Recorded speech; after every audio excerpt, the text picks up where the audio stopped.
800 salariés, voilà. Directrice du site de Lisbonne pour Webhelp, qui existe ici depuis 2015. Donc on a démarré dans les activités pour le compte de Sephora avec un partenariat en 2015 et on s'est installé dans cette magnifique building avec la plus belle vue de Lisbonne fin 2015, début 2016.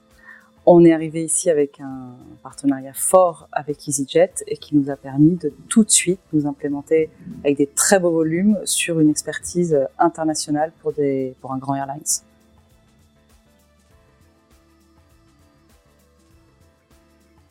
C'est exigeant.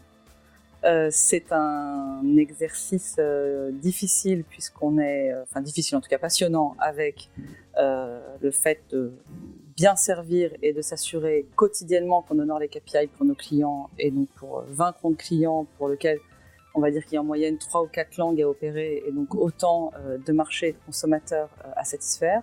C'est donc 800 salariés qui viennent de 53 nationalités différentes et qui, de fait, en acculturation permanente, demandent un environnement hyper adapté et donc une culture managériale qu'il faut être capable de déployer sur la base des piliers de Webhelp, mais avec une adaptation hyper forte à un univers totalement international. Il faut avoir en tête que 40% des gens qui travaillent ici viennent de l'étranger, soit sur une première expérience avec Webhelp, soit vivent ici depuis 2-3 ans, et font le choix d'une entreprise, d'une expérience de vie, et qui, à l'instant où ils nous rejoignent, c'est nous qui devons mettre en valeur et mettre en avant cette expérience de vie. Et en ça, l'ensemble des dispositifs qu'on met en place, c'est non seulement on sert nos clients, mais aussi on écrit une histoire pour nos salariés. Et ça marche bien ? Oui, très bien.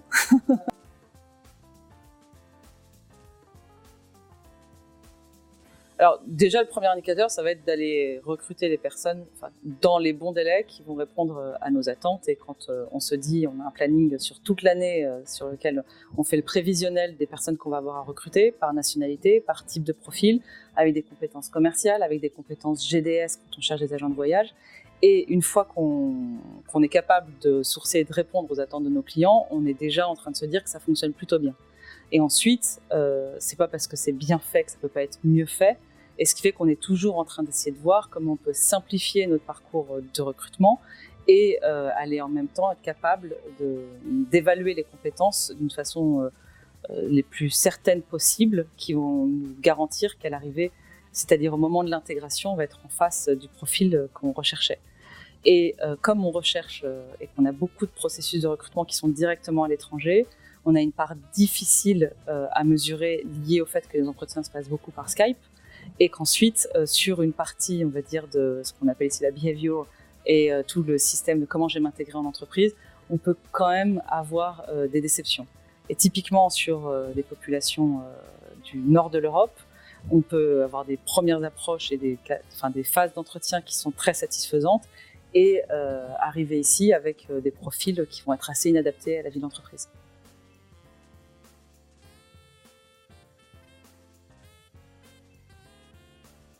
Je dirais que dans l'industrie du travel, on a de fait une industrie internationale et qu'effectivement, même sur des petits volumes, il faut aller chercher des profils internationaux et polyvalents.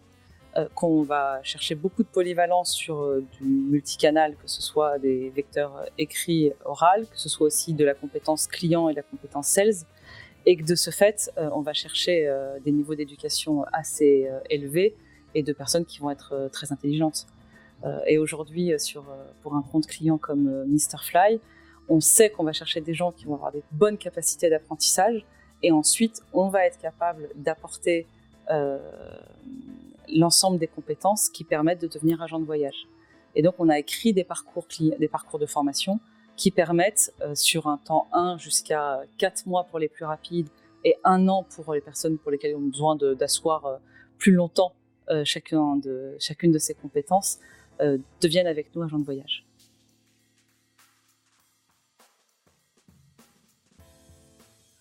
Alors, c'est une ville où tout le monde aime y vivre et le choix qui est fait est souvent un choix de vie et sur lequel on mixe une activité professionnelle associée à un choix de vie. on vient vivre à Lisbonne, et que ce soit l'ensemble des salariés, et moi la première, parce que la lumière de cette ville est absolument magique et extraordinaire, et que l'ambiance de cette ville, on n'a plus envie de la quitter quand on commence à y vivre. Et ça, c'est valable pour les 800 personnes qui travaillent dans ce building pour Webhelp. Ensuite, implémenter des activités de call center à Lisbonne. Je dirais que pour Webhelp et dans l'histoire de Webhelp, on a vécu une histoire un petit peu différente à Lisbonne parce qu'on a l'habitude d'être les premiers dans un bassin d'emploi, de s'installer et de mettre en place un cadre de travail webhelpien. Et au Portugal, on est arrivé plutôt après les très gros du marché et sur lesquels les standards étaient déjà assez élevés. Et donc, pour aller chercher de la différenciation, on a énormément travaillé sur toute la qualité de vie au travail de nos salariés.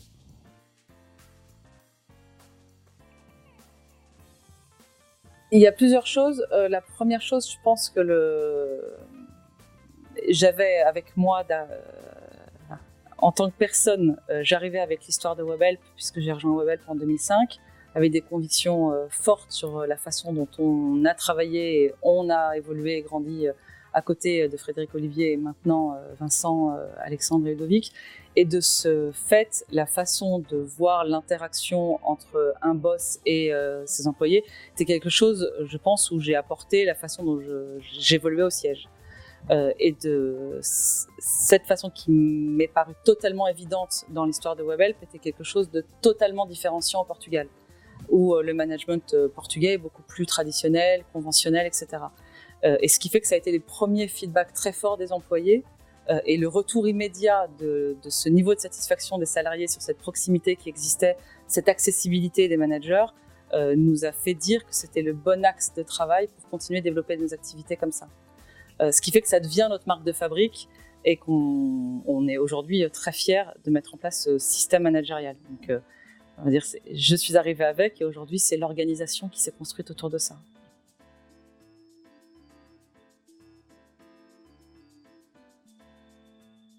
Exactement. Et ben les deux, les deux, parce que les histoires avec les comptes clients sur lesquels on a travaillé pour aller construire de l'expertise et développer vraiment l'ensemble des savoir-faire pour satisfaire le business de nos clients et faire grandir nos équipes, nous démontrent que rien n'est impossible, très clairement. Et c'est jamais facile parce qu'effectivement, tout demande de développer de l'expertise, que ce soit sur la façon de recruter, la façon de former les équipes, la façon d'identifier nos talents, de permettre à chacun de nos talents de construire leur carrière chez Webhelp. Et ces choses-là, c'est au quotidien du cas par cas, de la construction individuelle et du sur-mesure. Et c'est ça qui est très particulier, c'est que c'est des systèmes hyper industriels et que si on ne fait pas du sur-mesure, voilà, on perd notre richesse.